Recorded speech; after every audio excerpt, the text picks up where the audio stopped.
6-р бүлэг. Игчин чамтай суучвал ямар вэ? Юу? Ян цайдэ авалцах цээжээ даран царайн цонхиж сандарсандаа хэлнэ эйдрэн. Чи юу гэвэ? Ян чэнийг дахиад мөрөгдөд тогсохоор явчихсан гинэ. Тийм ээ, тэгсэн. Гүү Минюгийн хазар усав. Түүний тайлбарлах гэтэл Ян цайдэ толгоогоо барин орон дээр хүчгүйхэн хэвтээд энэ удаа хэдий тавьсан гинэ гэж сулхан асуулаа. 300. Гүү Минюэ нууж хаасгүй бүгдийг хэлв. 300. Яагаад дахиад 300 гэж? Ян цайдыгийн дотор гашуу оргино. Өмнө нь Вангийнхантай тогтохдоо 300 гарцсан, одоо бас л 300. Энэ муу дүүн яагаад энэ 300 гэдэг тооноос салдаггүй юм бол тоо? Гэвч тэр удалгүй хов заяатайгаа өвдөрсөн бололтой. За яах вэ? 300 л биз. Игчин байж дүүгийнхээ алдагдлыг төлж дийлэлгүй яах вэ? Ян чинд очиад хэл.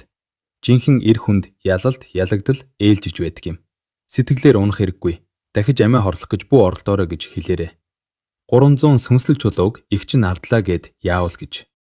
Ян цайдыгийн нүдэнд дүүн юунаас ч илүү үнэтэй. 300 чулуу ардвал алдан л биз. Эзэгтэйхээ шаналж буйг харсан Гүү Минюэ нүдэ анивчуулсан. Залуу хатагтай минь. Үнэн дээр энэ удаа залуу эзэн маань. Яасан? 300-аас ихийг алдчихаа юу? Ян цайдэ нүдэ томруулв. Түүнд ердөө 300 гаруйханс чулуу үлдсэн билээ. Хэрвээ үүнээс их бол тэр үнэхээр гаргаж өгч чадахгүй. Үгүй. Залуу эзэн энэ удаа 300 чулуугаар мөрийдсэн ч үр дүн нь таны бодсноос арай өөр гарсан. Залуу эзэн хожчихсан гэж Гүү Минюэ хэлв. Энэ үгийг сонсоод Ян цайдэ баярлаж гайхсангүй. Харин ч Гүү Минюгийн толгойг илж. Минюэ, чи өвдөө юу? Игчин байж би дүүгээ ямархуу хүн болохыг мэдлгүй яах вэ дээ? Тэр Ян хүн чинь 1-р зэрэглэлийн дунд шатны им найруулагч. Манай Ян овгийн их мастер хүртэл түүнийг оз авьяастай гэж магтдаг шүү дээ. Миний дүү түүнийг ялан гэж юу? Чи намайг дааж инад байна уу? Тэр дүүгээ хизээж буруутгаж байгаагүй ч түүнийг хэн бэ, юу чадах вэ гэдгийг хамгийн сайн мэднэ. Эцэг их нь эрт өөд болж дүүгээ үлгийтэй байхаас нь л өөрөө өсгсөн болохоор алган дээрх мэтэл мэднэ. Гэвч яартай билээ. Хэдий бүцгүй, арчаагүй байлдаж тэр түүний л ганц дүү шүү дээ. Үнэн шүү дээ. Гүү Минюэ яаж тайлбарлахаа мэдэхгүй зөрүүдлэн байж. Би өөрийн нүдээр харсан юм чинь гэж бухтанлаа. Нэрэ гэж юу? Гүү Минюэ болсон явдлыг нэгэнгүй ярьж өгөхөд Ян цайдэ хэлэх үггүй болж хоцров. Тэр өөрийнхөө чихний омгийг чимхэж үзээд би зүүдлээгүй биз? Зүүд биш л баймаар гэж юу гэсэн үг вэ? Яагад гэвэл Минюэ надад ч бас зүүд шиг санагдаад байна. Ян цайдэ ширээгээ хүчтэй зөхиод хэсэг азанснаа гар өгдөж байна. Зүүд биш байх нь. Миний дүү Ян чин үнэхээр хоцсон гэж юу? 300 сүнслэг чулуу. 300 чулуу шүү. Ян цайдыгийн нүүрэнд баяр баясгасан тодров. Гүү Минюэж бас даган баяслаа. Ян цайдэ ширээгээ дахин нэг зохиход ширээн дайвалзаж. Минюэ, дүүгийн минь хамгийн дуртай хоол юу билээ? Өнөөдөр их чинь өөрийн гараар амттай хоол хийж өгнө. Юу идмээр байна? Бүгдийг нь хийж өгье. 300 чулуугийн шүү. Үнэхээр бахталтай байна. Дүүгээ нэг өмсөж ухаан орсон эсхийг нь үзмээр байна.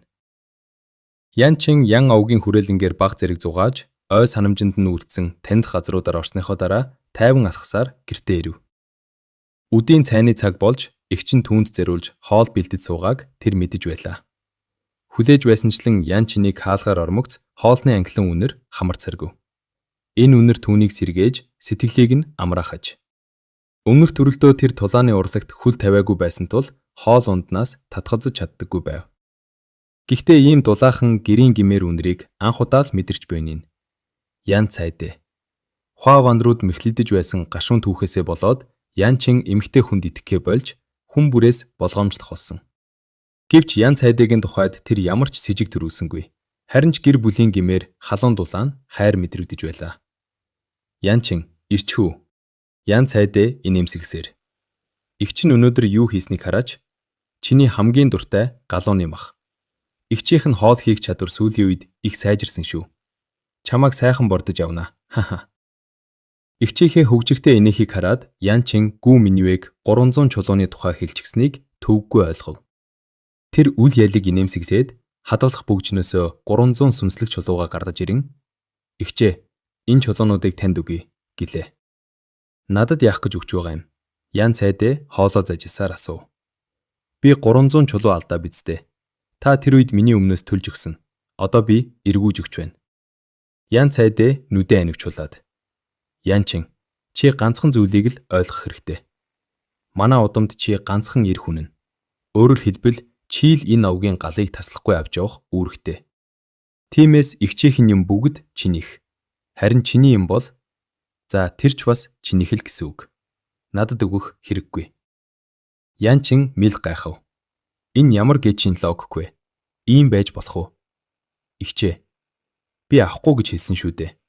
Түргэн хоолойд галууны мах хөрлөө хэмээн Ян цайдээ тушаав. Ян чин баг зэрэг эвгүй байдалд орсноо. Ихчээ, үнэн дээр надад өнөөдөр тантай ярилцах нэг зүйл байна гэлээ. Юу юм бэ?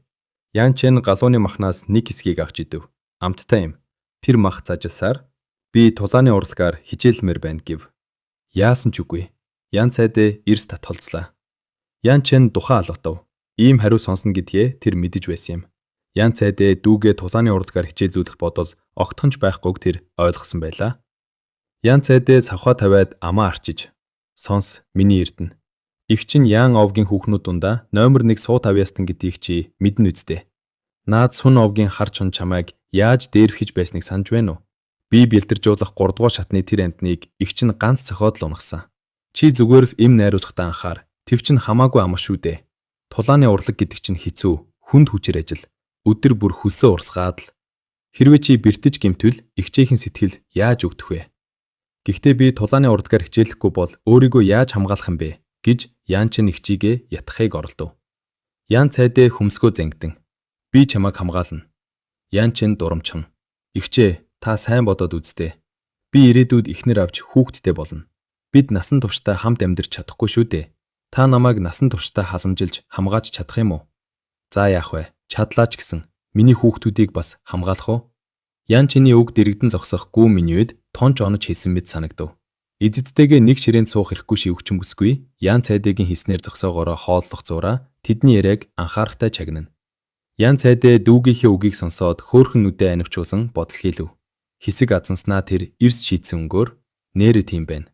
Тэгвэл ингүүл ямар вэ? Чи одоо хараахан насанд хүрээгүй байна. 3 сарын дараа насанд хүрэх ёслол чинь болно. Тэгэхэр чин би чамтай суучих юм.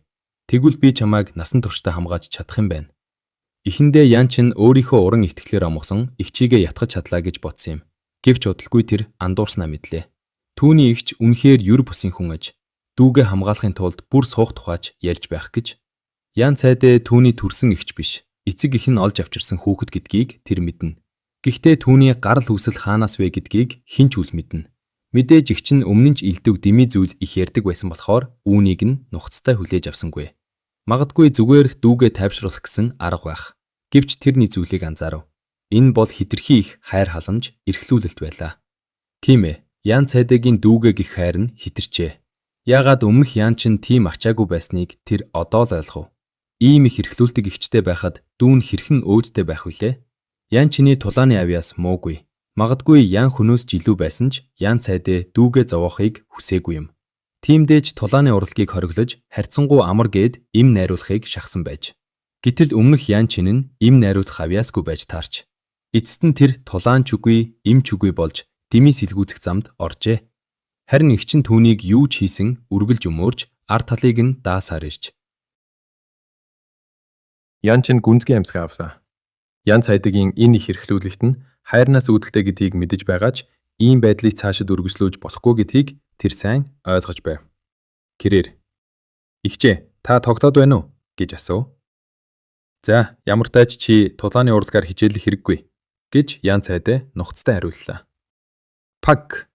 Ян чин ширээгээ хүчтэй цохин ширүүн харцаар хараад "Би өнөөдөр юу ч болсон тулааны урлагаар хичээлнэ. Игчээ, би өөрийнхөө замаар ахмаар байна. Танд түмэн шалтгаан байлаач эмэгтэй хүнийхээ ард нуугдаж хамгаалуулдаг эр хүнийг та харсан уу?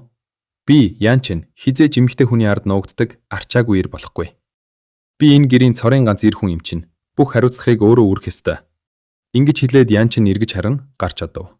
Тэр үнэхээр уурлаагүйч чухал асуудалд шийдэмгээ хандах хэрэгтэй гэдгийг мэдэж байлаа. Хэрв одоо л зөөлрч эргэлзүүл Ян цайдаа түүнийг хизээж насанд хүрэхгүй жоохон хүүхэд мэтээр л харсаар байх болно. Эр хүн бол эр хүн гэдгийг тэр мэдрүүлэх ёстой.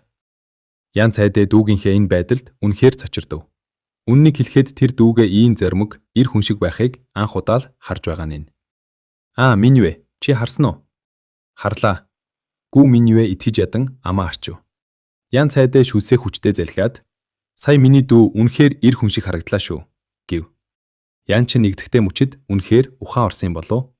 Зөвхөн харагдаа зогсохгүй, үнэхээр л эр хүн шиг байлаа гэж Гүү Миньвэ дэмжлээ.